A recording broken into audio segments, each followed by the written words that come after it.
anak-anak kelas 5 semua. Bagaimana kabarnya hari ini? Bu Guru berharap anak-anak semua dalam keadaan baik. Anak-anak yang terkasih, hari ini kita belajar tema 2, subtema 1, pembelajaran 2, yaitu cara tubuh mengolah udara bersih. Adapun tujuan pembelajaran kita pada hari ini, yang pertama, dengan menggali informasi dari teks bacaan, siswa mampu mendeskripsikan organ-organ pernafasan pada manusia. Yang kedua, dengan membaca teks, siswa mampu menyebutkan informasi terkait dengan pertanyaan apa, di mana, kapan, bagaimana, mengapa, dan siapa. Yang ketiga, dengan menyimak penjelasan dan mencermati teks informasi, siswa mampu menjelaskan ciri-ciri lagu bertangga nada mayor. Yang keempat, dengan mengikuti teks lagu, siswa mampu bermain alat musik sederhana. Jadi, hari ini kita belajar sistem pernapasan pada manusia. Nah, semua makhluk hidup itu bernapas. Nah, termasuk manusia. Manusia bernapas untuk memasukkan udara ke dalam tubuh. Udara mengandung oksigen. Untuk apa oksigen? Oksigen dibutuhkan untuk mendapatkan energi dari makanan. Nah, energi itu digunakan untuk menggerakkan semua proses kehidupan yang sangat penting bagi tubuh. Ada organ pernapasan pada manusia, yaitu hidung, faring, laring, trakea, bronkus, bronkiolus, alveolus yang terdapat di dalam paru-paru. Nah, anak-anak, sekarang coba kalian perhatikan. Ini adalah gambar alat pernapasan pada manusia. Nah, kita mulai dari A. Yang A, hidung. B, faring. C, laring. D, trakea. E, bronkus. F, paru-paru.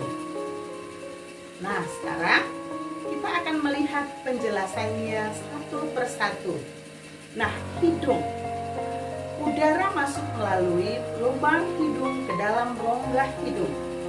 Di dalam rongga hidung terdapat rambut-rambut pendek dan tebal untuk menyaring dan menangkap kotoran yang masuk bersama udara. Selain disaring, udara yang masuk dilembabkan oleh selaput hidung. Yang kedua, yaitu faring.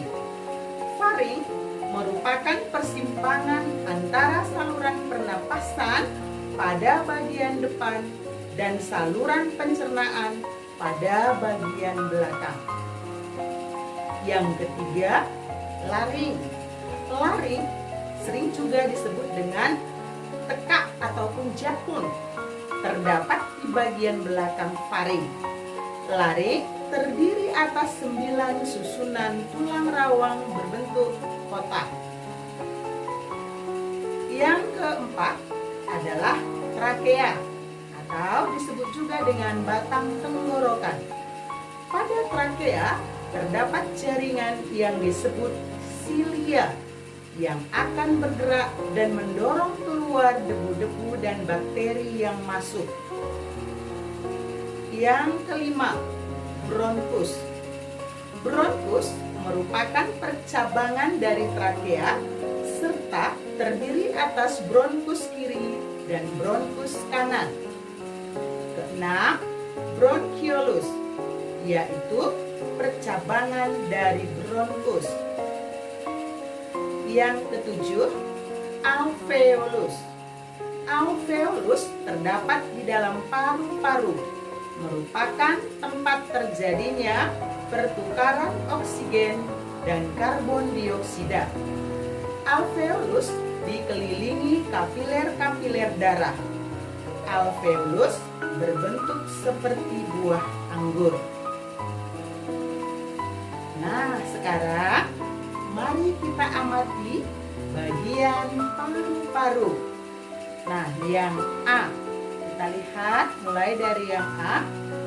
A itu disebut paru-paru kanan. B itu disebut bronkus kiri. C, otot-otot di dinding bronkus. D, ruang udara di dalam bronkus. E, bagian dalam bronkus. F, alveoli. G, ruang udara di alveoli. H, pembuluh darah. I, bronchiola. Jadi, proses pernapasan pada manusia itu proses pernapasan manusia secara umum yaitu udara masuk ke dalam tubuh melalui lubang hidung, lalu masuk ke batang tenggorokan. Batang tenggorokan adalah sebuah pipa mulai dari belakang hidung dan mulut lalu turun ke paru-paru. Dari batang tenggorokan, udara masuk ke dalam paru-paru. Di dalam paru-paru, oksigen terserap ke dalam pembuluh darah halus.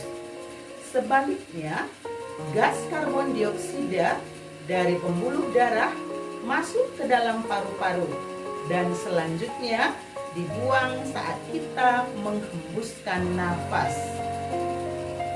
Nah, setelah membaca teks sistem pernapasan pada manusia, sekarang tugas anak-anak adalah membuat pertanyaan dan menjawab pertanyaan dengan menggunakan kata tanya adik Simba. Sudah pernah dengar kata tanya adik Simba? Nah, Ibu akan menjelaskan ya. Nah, kata tanya adik Simba yaitu apa, di mana, kapan, siapa, dan mengapa, bagaimana. Supaya mempermudah anak-anak, maka Ibu akan menjelaskan kegunaan dari kata tanya adik Simba. Apa? Digunakan menanyakan benda atau hewan. Di mana? Untuk menanyakan tempat. Kapan? Untuk menanyakan waktu. Siapa? Untuk menanyakan tokoh utama dan tokoh pendukung. Mengapa? Untuk menanyakan sebab. Bagaimana? Untuk menanyakan keadaan atau cara.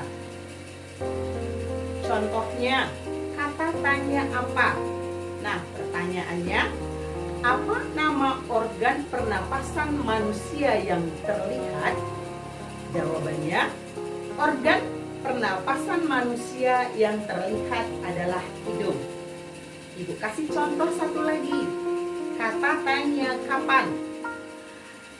Kapan udara pernapasan yang masuk ke dalam tubuh disaring? Jawabannya, udara pernapasan yang masuk ke dalam tubuh disaring saat berada di selaput hidung. Nah, mudah bukan membuat pertanyaan dengan kata tanya adik Simba? Jadi kalau anak-anak belum mengerti atau kurang jelas, maka bisa langsung bertanya kepada Bapak Ibu gurunya ya. Yuk, masih semangat ya, semangat 17-an ya. Nah, 17 Agustus tahun 45, itulah hari kemerdekaan kita. Hari merdeka.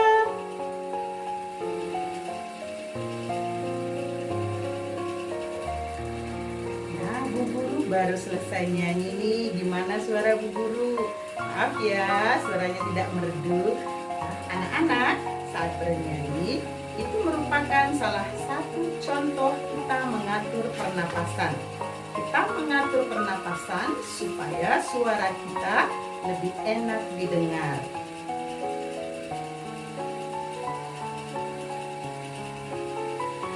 Dalam seni musik, ada lagu bertangga nada diatonis mayor. Tangga nada merupakan susunan berjenjang. Misalnya, do, re, mi, fa, sol, la, dalam seni musik ada dua jenis tangga nada diatonis. Tangga nada diatonis terdiri atas 8 nada. Tangga nada diatonis dibagi lagi dalam dua jenis tangga nada, yaitu tangga nada mayor dan tangga nada minor. Tangga nada diatonis mayor memiliki interval atau jarak nada 1, 1, setengah, 1, 1, 1, setengah. Contoh dan ciri-ciri tangga nada diatonis mayor kita lihat pada gambar di samping ya. Nah, jadi anak-anak perhatikan contoh urutan tangga nada diatonis mayor berikut: C, D, E, F, G, A, B. Dengan nilai intervalnya 1, 1, setengah, 1, 1, 1, atau 1, 2, 3, 4, 5, 6, 7, 1, atau do, re, mi, fa, sol, la, si, do. Nah, selanjutnya bagaimana ciri-ciri tangga nada diatonis mayor? Yang pertama, ciri-cirinya bersifat riang gembira. Yang kedua, bersemangat. Yang ketiga, biasanya diawali dan diakhiri dengan nada do. Namun tidak menutup kemungkinan diawali dengan nada sol atau mi dan diakhiri nada do. Nah, anak-anak yang terkasih, demikianlah pembelajaran kita pada hari ini. Nanti latihan anak-anak bisa dilihat di GC kelas masing-masing. Nanti tugas anak-anak di rumah yaitu menyiapkan pianika.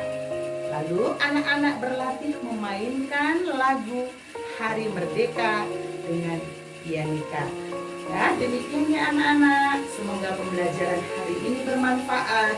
Tuhan memberkati.